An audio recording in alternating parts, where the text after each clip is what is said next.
Welcome to ആൾ. എല്ലാവർക്കും habit ടെക്നോളജിയുടെ പുതിയ ക്ലാസ്സിലേക്ക് സ്വാഗതം. അപ്പോൾ നമ്മൾ കഴിഞ്ഞ ക്ലാസ്സിലായി ടൈപ്പ് ഓഫ് ഗാർഡൻ എന്ന ടോപ്പിക്കാണ് ഡിസ്കസ് ചെയ്തത്. അത് നമുക്ക് ഇന്നത്തെ ക്ലാസ്സിൽ ജാപ്പനീസ് ഗാർഡനെ കുറിച്ചാണ് ഡിസ്കസ് ചെയ്യാനുള്ളത്. അപ്പോൾ Japanese gardens that is gardens in traditional Japanese style. അപ്പോൾ ജാപ്പനീസ് ഗാർഡൻ എന്ന് വെച്ചാൽ ട്രഡീഷണൽ ജാപ്പനീസ് സ്റ്റൈലിലുള്ള ആ ഡിസൈനിലൂടും പ്ലാനിങ്ങിലൂടെ ഒക്കെ ചെയ്ത ഗാർഡനെയാണ് നമ്മൾ എന്ത് പറയുന്നത്, ജാപ്പനീസ് ഗാർഡൻ എന്ന് പറയുന്നത്.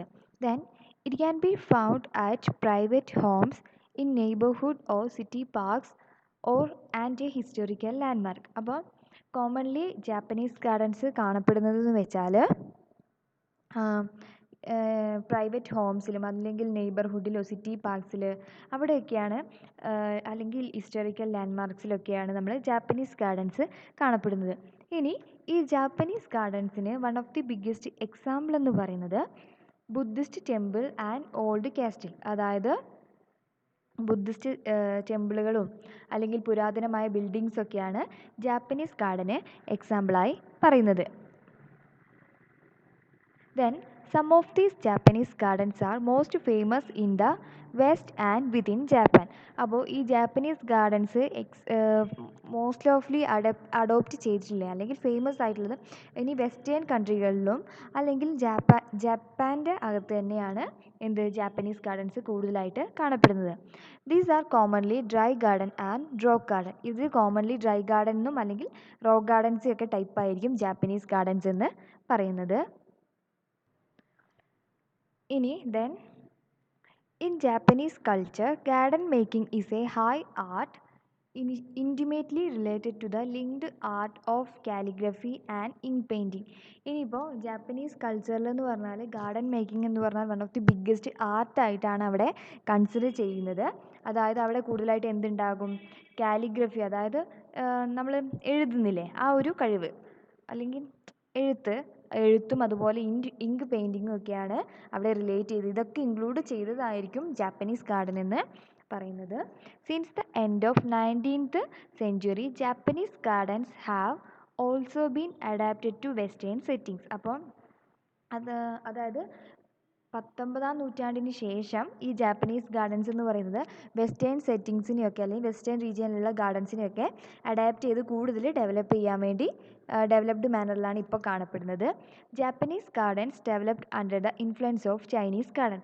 അപ്പോൾ ജാപ്പനീസ് ഗാർഡൻ എന്ന് പറയുന്നത് ചൈനീസ് ഗാർഡൻ്റെ ഇൻഫ്ലുവൻസിലാണ് ഉണ്ടായിട്ടുള്ളത്. അതിൻ്റെ ഒരു ഇമിറ്റേറ്റ് ചെയ്തിട്ടാണ് ജാപ്പനീസ് ഗാർഡൻ ഡെവലപ്പ് ചെയ്തിട്ടുള്ളത്. ഇനി in traditional Japanese gardening was historical art also. അതുകൂടാതെ ട്രഡീഷണൽ ജാപ്പനീസ് ഗാർഡനിങ് എന്ന് പറയുമ്പോൾ ഹിസ്റ്റോറിക്കൽ ആർട്സൊക്കെ ധാരാളമായി കാണപ്പെടും. അതായത് പുരാതനമായിട്ടുള്ള കലകളെക്കുറിച്ചും അതിനെക്കുറിച്ചൊക്കെ ഡെമോൺസ്ട്രേറ്റ് ചെയ്തിട്ടായിരിക്കും ജാപ്പനീസ് ഗാർഡൻസ് കൂടുതലായിട്ട് ഡെവലപ്ഡ് ചെയ്തിട്ടുള്ളത്. അപ്പോൾ ഇത്രയാണ് ജാപ്പനീസ് ഗാർഡൻസ് എന്ന് പറയുന്നത്. ജാപ്പനീസ് ഗാർഡൻസ് എന്ന് വെച്ചാൽ അതായത് ജപ്പാനീസ് സ്റ്റൈലിലുള്ള ട്രഡീഷണൽ ഗാർഡൻസിനെയാണ് നമ്മൾ എന്ത് പറയുന്നത്, ജാപ്പനീസ് ഗാർഡൻ എന്ന് പറയുന്നത്. കോമൺലി സിറ്റി പാർക്സിലും ഹിസ്റ്റോറിക്കൽ ലാൻഡ്മാർക്കിലും ഒക്കെ നമുക്ക് കാണപ്പെടും. ഇതിന് വൺ ഓഫ് ദി എക്സാമ്പിൾ എന്ന് പറഞ്ഞാൽ ബുദ്ധിസ്റ്റ് ടെമ്പിളും ഓൾഡ് കാസൽസൊക്കെ ഇതിന് എക്സാമ്പിളാണ്. ഇനി ജാപ്പനീസ് ഗാർഡൻസ് കൂടുതലായി നമുക്ക് കാണപ്പെടുന്നത്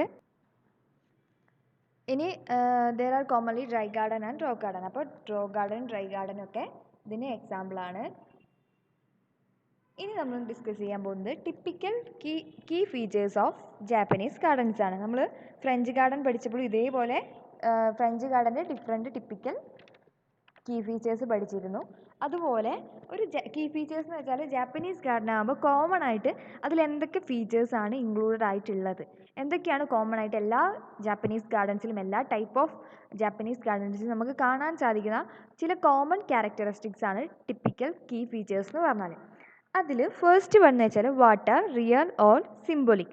അതായത് അപ്പോൾ water in the form of പോണ്ടോ ലേക്കോ ഒക്കെ എന്ത് കാണപ്പെടുന്നുണ്ട്, ജാപ്പനീസ് ഗാർഡൻസിൽ കോമൺ ആയി കാണപ്പെടുന്നുണ്ട്. അതെന്താ, ഒന്നുകിൽ റിയൽ ആയിട്ട് യൂസ് ചെയ്യാം, അല്ലെങ്കിൽ നമുക്ക് സിംബോളിക് ആയിട്ട് യൂസ് ചെയ്യാം. അതിൻ്റെ പ്രതീകാത്മകമായിട്ടുള്ള വേറെ രീതിയിലുള്ളതൊക്കെ ആയിട്ട് നമുക്ക് യൂസ് ചെയ്യാം. പിന്നെ കാണപ്പെടുന്ന മെയിൻ അനദർ ഫീച്ചർ എന്ന് പറയുന്നത് റോക്സ് ആണ്. ഇപ്പോൾ നമ്മൾ പറഞ്ഞു റോക്സ് ഗാർഡൻ. റോക്സ് ആകുമ്പോൾ ഇപ്പോൾ ഒരു പെർട്ടിക്കുലർ ഗാർഡൻ ആണെങ്കിൽ അതിൽ റോക്സ് കൊണ്ട് ഡിഫറെൻറ്റ് ഫോംസ് ഒക്കെ അറേഞ്ച് ചെയ്യുക, അല്ലെങ്കിൽ റോക്സ് കൊണ്ടൊരു ഹിൽ ഷേപ്പിലുള്ള ഫോമൊക്കെ അറേഞ്ച് ചെയ്യുക, അതൊക്കെയാണ് റോക്സ് എന്ന് പറയുന്നത്. അപ്പോൾ ഫസ്റ്റ് വൺ വാട്ടറും ദെൻ റോക്സും. ഇനി അനദർ ടിപ്പിക്കൽ ഫീച്ചേഴ്സ് എന്ന് പറഞ്ഞാൽ A lantern, that is lamp or typically of stone. അപ്പോൾ കോമൺലി എന്ന് വെച്ചാൽ ലാൻറ്റേൺ എന്ന് വെച്ചാൽ ഈ റാന്തൽ വിളക്കുകൾ, അതുപോലത്തെ ലാമ്പൊക്കെ കോമൺലി നമുക്ക് എന്ത് കാണാൻ പറ്റും, എല്ലാ തരത്തിലുള്ള ജാപ്പനീസ് ഗാർഡൻസിലും കോമൺ ആയി കാണപ്പെടും. ഇനിയെന്ന് വെച്ചാൽ കോമൺലി ടിപ്പിക്കലായിട്ടുള്ള സ്റ്റോൺസും അതുപോലെ കാണപ്പെടും, അല്ലെങ്കിൽ lantern in the form of stones ഒക്കെ നമുക്ക് കാണപ്പെടും. ഇനി അനദർ കീ ഫീച്ചർ എന്ന് പറഞ്ഞാൽ a tea house or pavilion or shed. ഒരു ടീ ഹൗസോ അല്ലെങ്കിൽ അതുപോലെ തന്നെ ഒരു ഷെഡ്, കൂടാരം, പാവിലിയനൊക്കെ കോമൺ ആയിട്ട് നമുക്ക് എന്ത് കാണപ്പെടും, ജാപ്പനീസ് ഗാർഡൻസിൽ കാണപ്പെടുന്നുണ്ട്.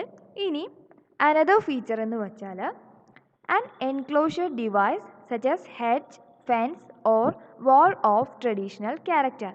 ഇനി ജാപ്പനീസ് ഗാർഡൻസ് വെച്ചാൽ നമ്മൾ പറഞ്ഞു നേരത്തെ ഒരുപാട് ഹിസ്റ്റോറിക്കൽ ആർട്സ് ഒക്കെ കാണപ്പെടുന്നതാണ് ജാപ്പനീസ് ഗാർഡൻസ് എന്ന്. അപ്പോൾ എന്തായിരിക്കും, അതുപോലെ തന്നെ ഒരു എൻക്ലോഷർ ഡിവൈസ് ഉണ്ടാവും. ഒരു പ്രൈവറ്റ് സ്പേസ് അല്ലാതെ എല്ലാത്തിനെയും ഒതുക്കി വെക്കുന്ന, അതായത് നമ്മുടെ വേലി പറയില്ലേ, ഹെഡ്ജ് ഓർ ഫെൻസ്, വേലിയൊക്കെ കാണപ്പെടും.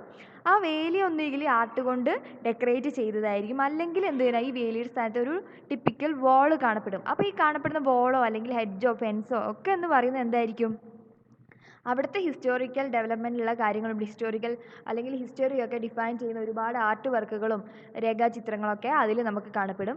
ഇനി അനദർ മെയിൻ ഫീച്ചർ എന്ന് വെച്ചാൽ ഇപ്പം നമ്മൾ ഇത്രയും പഠിച്ചതിലൊക്കെ എല്ലാ കാര്യങ്ങളും ഏകദേശം കോമൺ ആയിട്ടാണ് വന്നത്. ഇനി ഇതിൽ കോമൺ അല്ലാത്ത എന്ന് വെച്ചാൽ a bridge to the island. അതായത് ഈ ഗാർഡനിൽ ഒരു പർട്ടിക്കുലർ ഐലൻഡ് ഉണ്ടാവും, അതിലേക്ക് കിടക്കാൻ ഒരു പർട്ടിക്കുലർ ബ്രിഡ്ജ് കൺസ്ട്രക്ട് ചെയ്തിട്ടായിരിക്കും ഉണ്ടാവുക. അപ്പോൾ ഈ ബ്രിഡ്ജ് എന്ന് പറയുന്നതും എന്തായിരിക്കും, ഈ ജാപ്പനീസ് ഗാർഡൻ്റെ വൺ ഓഫ് ദി മെയിൻ ഫീച്ചറാണ്. ഇനി അനദർ ഫീച്ചർ എന്ന് വെച്ചാൽ പോണ്ടാണ്. ഇപ്പോൾ നമ്മൾ പറഞ്ഞു വാട്ടർ കാണും, റിയൽ ഓർ സിംബലിക് ആയിട്ട് വാട്ടർ കാണുമെന്ന് പറഞ്ഞത്, അതുപോലെ തന്നെ പോണ്ടോ ലേക്കൊക്കെ നമുക്ക് കോമൺ ആയിട്ട് ഇതിൽ കാണപ്പെടും. അതുപോലെ തന്നെ ഈ ജാപ്പനീസ് ഗാർഡൻസും ഡിഫറെൻറ്റ് ടൈപ്സ് ഉണ്ടെന്ന് നമ്മൾ പറഞ്ഞു. അപ്പോൾ ഈ നേച്ചർ ഓഫ് ദ ടെറൈനെ അനുസരിച്ച് ജാപ്പനീസ് ഗാർഡനെ ക്ലാസിഫൈ ചെയ്യാറുണ്ട്. ഫസ്റ്റ് നമ്മൾ പറഞ്ഞ പോലെ ഡ്രൈ ഗാർഡനും റോക്ക് ഗാർഡനും ഒക്കെ അതിന് ക്ലാസിഫൈ ചെയ്തിട്ടുള്ളത് അതൊരു ടൈപ്പ് ഓഫ് ടെറൈനെ അനുസരിച്ചാണ് ജാപ്പനീസ് ഗാർഡനെ ക്ലാസിഫൈ ചെയ്തിട്ടുള്ളത്. അതുപോലെ തന്നെ ഇതിനെ നമുക്ക് ഡ്രൈ ഗാർഡനും റോക്ക് ഗാർഡനും ക്ലാസിഫൈ ചെയ്ത പോലെ തന്നെ ആർട്ടിഫിഷ്യൽ ഹിൽസോ അല്ലെങ്കിൽ ലെവൽ ഗ്രൗണ്ടോ ഒക്കെ ആയിട്ട് നമുക്ക് എന്ത് ക്ലാസിഫൈ ചെയ്യാം, ഈ ജാപ്പനീസ് ഗാർഡനെ ക്ലാസിഫൈ ചെയ്യാം. ഓരോ ടൈപ്പ് ഓഫ് ക്ലാസിഫിക്കേഷനും എന്തായിരിക്കും, ഈച്ച് ഡിഫറെൻറ്റ് ക്യാരക്ടറിസ്റ്റിക്സ് അല്ലെങ്കിൽ ഈച്ച് ടൈപ്പ് ഓഫ് ടെറൈൻ ആയിരിക്കും ഉണ്ടാവുക. ഇനിയിപ്പോൾ നമ്മൾ പറഞ്ഞ ആർട്ടിഫിഷ്യൽ ഹിൽസ് ആണെങ്കിൽ അവിടെ കോമൺലി ആർട്ടിഫിഷ്യൽ ഹിൽസും അതുപോലെ തന്നെ പോൺസ് ഒക്കെ കാണപ്പെടും. ഇനി ലെവൽ ഗ്രൗണ്ട് ആണെങ്കിൽ അവിടെ കൂടുതലായും ഫ്ലാറ്റ് ഗ്രൗണ്ട് ഒക്കെ ആയിരിക്കും, അല്ലെങ്കിൽ വാലി ഒക്കെ പോലെയുള്ള ഫ്ലാറ്റ് ഗ്രൗണ്ട്സ് ആയിരിക്കും അവിടെ കോമൺലി കാണപ്പെടുക. അതുപോലെ നമ്മളിവിടെ വാട്ടർ എന്ന് പറഞ്ഞല്ലോ, അപ്പോൾ വാട്ടർ ചിലപ്പോൾ ഒരു ടൈപ്പ് ഓഫ് വാട്ടർ ഫോൾസ് ഒക്കെ ആയിട്ട് അറേഞ്ച് ചെയ്യാം. അതായത് different types of commonly 10 or more different arrangements ആക്കിയിട്ട് സ്പ്രിങ്സോ സ്ട്രീമൊക്കെ ആയിട്ടായിരിക്കും വാട്ടർ അവിടെ കൂടുതലായിട്ടും യൂസ് ചെയ്തിട്ടുണ്ടാവുക. ഇനിയിപ്പോൾ മോഡേൺ ജാപ്പനീസ് ഗാർഡൻസ് ആണെങ്കിൽ അവിടെ കൂടുതലായിട്ടും ഫ്ലവേഴ്സ് ആയിരിക്കും കൂടുതലായി യൂസ് ചെയ്യുന്നത്. ദാറ്റ് ഈസ് എവർഗ്രീൻ ഫ്ലവേഴ്സ് ആയിരിക്കും കൂടുതലായിട്ടും മോഡേൺ ജാപ്പനീസ് ഗാർഡൻസിൽ യൂസ് ചെയ്തിട്ടുണ്ടാവുക. ഇനിയിപ്പോൾ നമ്മൾ ഇത്രയും ടിപ്പിക്കൽ കീ ഫീച്ചേഴ്സ് പറഞ്ഞു. Another important typical key features വെച്ചാൽ പ്ലാന്റ്സ് ആണ്. അതായത് ഡിഫറെൻറ്റ് വെറൈറ്റിയിലുള്ള നാച്ചുറൽ ആയിട്ടുള്ള എവർഗ്രീൻ ആയിട്ടുള്ള പ്ലാന്റ്സും ഫ്ലവേഴ്സും ഒക്കെ കൊടുത്തിട്ടുണ്ടാവും ജാപ്പനീസ് ഗാർഡൻസ് എന്ന് പറയുമ്പോൾ. അതും one of the main key feature ആണ്. അപ്പോൾ ഏതൊക്കെ തരത്തിലുള്ള പ്ലാന്റാന്ന് വെച്ചാൽ പൈൻ ഫോറസ്റ്റ് അല്ലെങ്കിൽ pine trees, Japanese maple, lotus, iris, shrub, അങ്ങനെ തുടങ്ങിയ ക്യാപ്സ്, അങ്ങനെ തുടങ്ങിയ ഒരുപാട് ടൈപ്പ് ഓഫ് പ്ലാന്റ്സ് ഒക്കെ ജാപ്പനീസ് ഗാർഡൻസിൽ നമുക്ക് കോമൺ ആയി കാണപ്പെടും. ഇനി അനദർ ഇമ്പോർട്ടൻറ്റ് മെയിൻ ഫീച്ചർ എന്ന് വെച്ചാൽ കാർപ്സ് ആണ്. Carps means example of the evergreen plant ആണ്. അതായത് 50 വർഷത്തിൽ കൂടുതൽ ജീവിക്കാൻ പറ്റുന്ന അല്ലെ അതിനും കൂടുതൽ കാണപ്പെടുന്ന ഒരു ടൈപ്പ് ഓഫ് പ്ലാന്റ് ആണ് കാർപ്സ് എന്ന് പറയുന്നത്.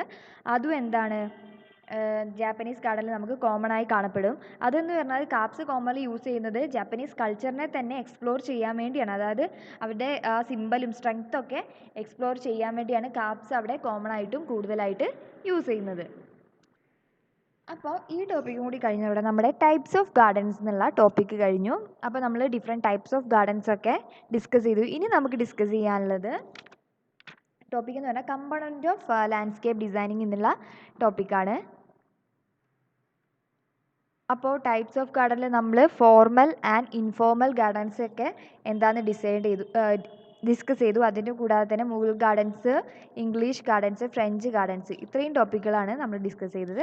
ദെൻ ജാപ്പനീസ് ഗാർഡൻസ് ഇന്നത്തെ ക്ലാസ്സിലും ഡിസ്കസ് ചെയ്തു. അപ്പോൾ ഇതോടുകൂടി നമ്മൾ ടൈപ്സ് ഓഫ് ഗാർഡൻസ് എന്നുള്ള ടോപ്പിക്ക് ഡിസ്കസ് ചെയ്തു.